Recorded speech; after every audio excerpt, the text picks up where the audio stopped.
Good morning, everybody. So my name is Raluca Soika and I'm a wills and estates lawyer. And today I wanted to address the topic of how not to save on your estate planning document.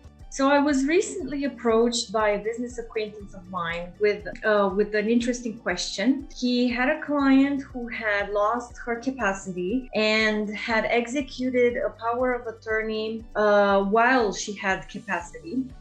And this person explained that the client had used a will-making kit to make the power of attorney. And in looking at the power of attorney, it was only signed by one witness. However, that's in Ontario law, it has to be signed by two witnesses. But that's not why the bank rejected the document. The bank had rejected the document because it was not executed at a legal office, and maybe it was also because it was missing a witness, but that was the official reason. And that surprised me a little bit in the beginning, but in retrospect, I guess it's not really that surprising, because I can see why institutions are fearful of documents that are self-executed, because they're often either not executed properly, or somebody could have influenced the person executing the document. So somebody who tends to have a financial interest in either the money while the person is alive, or in their estate. And these problems are more or less eliminated if a lawyer helps prepare and execute these documents, because we are trained to look out for these things.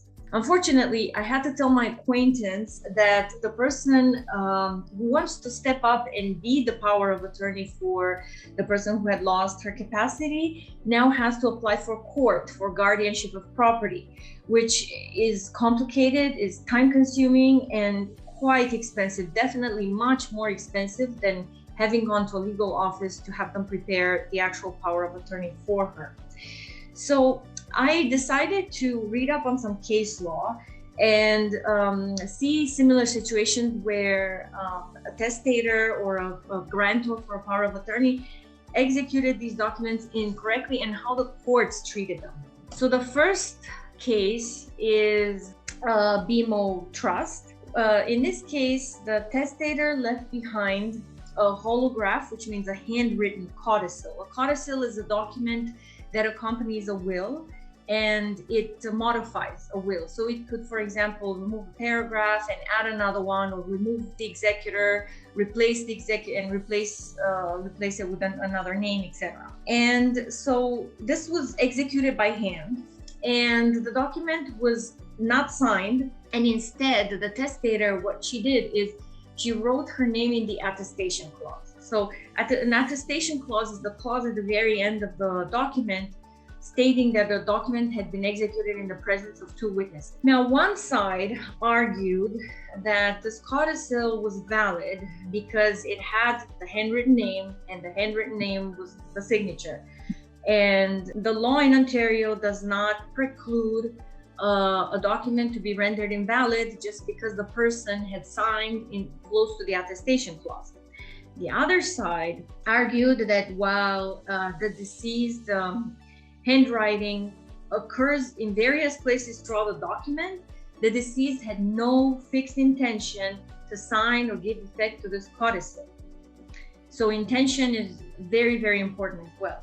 And so the question was, was the testator's handwritten name in this attestation clause considered a signature, and did it satisfy the formalities of executing a will as per the Ontario law? And the court decision was that it was found not to be a valid testamentary document, and it would not be admitted for probate. And the court noted that Ontario's strict compliance jurisdiction, and there's very strict requirements regarding the formality of execution of testamentary documents under our Succession Law Reform Act. The Act says that the signature has to be placed at, after, following, under, or beside, or opposite to the end of the will, but it allows the signature to be placed among the words of the clause of attestation. And what distinguishes a signature from one's written name is that it must be apparent that what is alleged as the act of signature was intended by the testator to give legal effect to this document. Okay, so they looked at, in order to determine that, like, how do you determine intention? You look at the overarching circumstances of the case. So they saw that this document was an unfinished document. It had certain blanks in it, blanks for signature, for date, which were not filled out. And they also had proof that the testator intended to sign this document in the presence of two witnesses, although it was not required because it was a handwritten holograph codicil, which meant that just the testator's signature is sufficient. But she wanted to sign in the presence of two witnesses. It was not signed in the presence of the two witnesses. The testator understood that it needed to be signed in order to be valid. And she actually advised the Law Society that she had a handwritten codicil, which was not yet signed. So she understood the formalities of execution. And so that's why the court concluded that just handwriting her name twice in the attestation clause did not make it apparent that it was her intention to execute this document. And unfortunately, the lack of signature on the document was a defect and it could not be remedied. So as you can see, Ontario law is very, very strict when it comes to formalities of execution. Now, the next case is Swiddle Estate. This is a case of remote execution, which is becoming more and more popular and has become available because of COVID. This was Stella Swiddle executed another codicil. It's another case of codicil. It was done in 2020. And she wanted to execute it remotely. So what she did is she was located in Mississauga and her two witnesses were located in Sudbury. So she called them up. So this was done completely over the phone, and she reviewed and signed the document while they were on the phone. And for some reason, her two daughters were also in the room, and they signed, but not really as witnesses. They signed more as that they agreed to this document or to this process.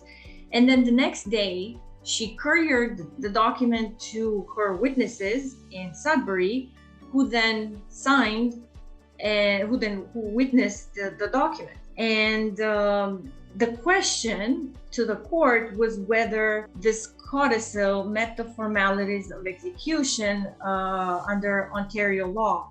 And at that point, because it was executed in 2020, there was emergency legislation put in place, and there were certain rules which prescribed how to execute these documents remotely. And the decision of the court was that it did not meet the formalities of execution because it was not signed in accordance with the requirements of the Succession Law Reform Act that required the testator to sign in the presence of two or more witnesses who are present at the same time. So presence by phone was not considered presence. And in fact, the emergency legislation was very clear about this, that presence had to be over audio-visual technology. Phone would not qualify for that. The other really important requirement was that when signed in this fashion, at least one person being a witness had to be a lawyer. And none of these requirements were met.